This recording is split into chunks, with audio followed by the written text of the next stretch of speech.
Kali ini kita akan unboxing Cartridge Canon yang tipenya 810 sama 811.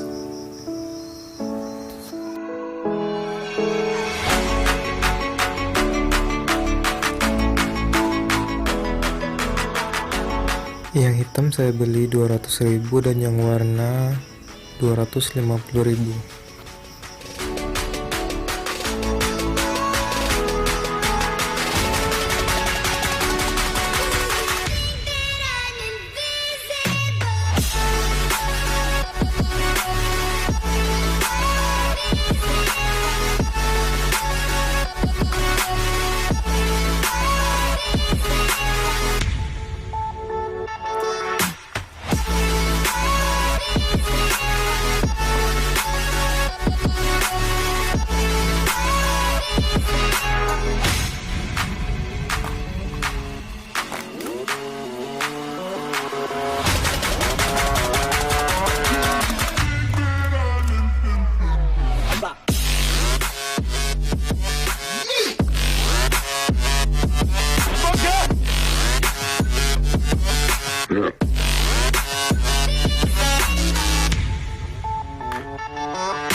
Pada video berikutnya, saya akan memasang infus pada printer Canon 2770.